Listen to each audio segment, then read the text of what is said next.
Rakim le borgne. Vous connaissez? Écoutez cette histoire. Il était une fois un petit garçon nommé Bastien. Bastien passait ses vacances chez son papy et chez sa mamie, au bord de la mer. Bastien adore les histoires de pirates, surtout celles racontées par son papy. Découvrez et écoutez l'histoire de Rakim le borgne et de son trésor. À la mer, ce que Bastien préfère, c'est la marée basse, quand la mer sent très fort et que les mouettes font des festins de coquillages. Son grand-père l'emmène avec lui se promener sur la côte sauvage, et là, il lui raconte des histoires épatantes, des histoires de pirates affreux et cruels. Le plus célèbre de tous s'appelle Rakim le borgne. Chaque fois, Bastien demande: « Dis, papy, c'est vrai qu'on n'a jamais découvert son trésor ?» Chaque fois, Papy répond. Pour sûr que c'est vrai, son bateau a coulé un jour de tempête. Chaque soir, quand son papy vient éteindre la lumière, Bastien demande: « Dis, papy, quand est-ce que tu m'emmèneras sur ton bateau ?» Chaque soir, Papy répond. Bastien, tu m'as posé 1000 fois cette question. Quand tu seras grand, allez, dors maintenant. Un matin, de grand soleil, Bastien a envie de jouer sur les rochers. À lui l'aventure! Bastien est un grand capitaine. Il sait même parler aux mouettes. « Toi, la mouette, dis-moi si tu vois la terre de là-haut. » Bastien grimpe de plus en plus haut sur les rochers. Soudain, il aperçoit une grotte qu'il n'avait jamais vue.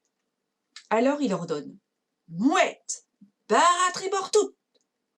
La grotte est petite et Bastien tient tout juste debout. Il se met à quatre pattes pour avancer vers le fond. Bouh, c'est sombre et humide. Aïe! Bastien se cogne le nez sur le rocher. Soudain, sa main heurte un objet lisse et rugueux. En même temps, Bastien le ramasse et il sort. Là, en plein jour, Bastien admire sa trouvaille. C'est une bouteille, à moitié recouverte de coquillages. Il y a quelque chose à l'intérieur. Mais la bouteille est fermée par un bouchon de liège et Bastien n'arrive pas à l'ouvrir. Bastien hésite, puis, tant pis, il jette la bouteille contre le rocher. Au milieu du petit tas de verre, Bastien attrape un bout de papier jauni. Il le déroule tout doucement. Sur le papier, il y a des dessins. Bastien essaye de les comprendre. Ça, c'est une lune toute ronde. Puis, il y a un rocher. Tiens, on dirait le rocher de l'ours. Et puis, 3 pas. Et puis, il y a un trésor. Et en bas, Bastien s'écrie: « Mais c'est le visage de Rakim le borgne! Je l'ai déjà vu sur des images. Et ça, c'est sûrement la carte de son trésor. » Alors, il a existé en vrai. Waouh! Je vais le trouver tout seul, le trésor. Ah, papy, tu verras bien si je suis trop petit. En rentrant de la plage, Bastien va voir son papy qui répare un volet. Il lui demande: « Dis, papy, quand est-ce que la lune sera toute ronde ?» Papy le regarde étonné. Dans 10 jours. Pourquoi tu veux savoir ça? Mais Bastien est déjà parti. Les 10 jours sont passés. Ce soir enfin, la lune est toute ronde, exactement comme sur la carte de Rakim le Borgne. Dès que son papy a éteint la lumière, Bastien se lève. Il enfile ses bottes et il prend sa pelle. La nuit ne lui fait pas peur, car la lune éclaire comme en plein jour. Bastien court jusqu'au rocher de l'ours et il pense « Je vais faire 3 pas à partir du rocher, comme sur la carte, et là, je creuserai. » Mais quand Bastien arrive au rocher de l'ours, il y a plein d'eau tout autour. C'est la marée haute. Bastien ne peut pas faire 3 pas. Il ne peut pas creuser non plus. Bastien est très déçu.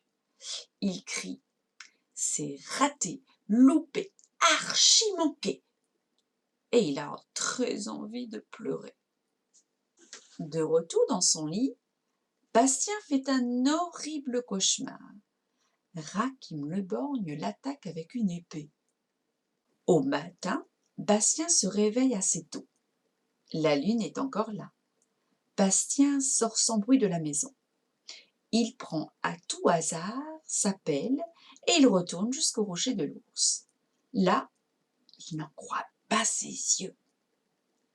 Il n'y a plus d'eau autour du rocher. La mer s'est retirée loin, très très loin. C'est la marée basse. Tout excité, Bastien fait 3 pas de géant devant le rocher de l'ours. Et il se met à creuser comme un fou. C'est difficile, mais Bastien ne veut pas s'arrêter. Il creuse, il creuse. Soudain, sa pelle heurte quelque chose de dur. Le cœur de Bastien cogne très fort. Au fond du trou, il y a un coffre en fer.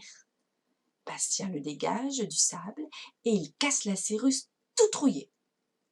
Le coffre est plein de pièces d'or et de bijoux. Bastien se met à danser autour du coffre en hurlant « Waouh, j'ai trouvé un trésor, un vrai !» C'est Papy qui va être étonné. Justement, voilà Papy et Mamie qui arrivent. Papy n'en revient pas. C'est le vrai trésor de Rakim le Borgne. Et c'est son petit-fils qui a trouvé le trésor, vieux de plusieurs centaines d'années. Alors Bastien ose demander « Dis Papy, quand est-ce que tu m'emmèneras sur ton bateau ?» Le lendemain, quand Bastien et son grand-père arrivent au port, tous les vieux marins sont là. Ils chuchotent. « Alors, c'est lui, le petit garçon qui a trouvé le trésor de Rakim ?» Papy ne répond pas, mais Bastien est drôlement fier. Tous deux montent à bord du bateau. Et Papy dit en souriant « Allez, prends le gouvernail, fiston. » Le bateau quitte le port et c'est Bastien qui le pilote, parce que Bastien est grand maintenant.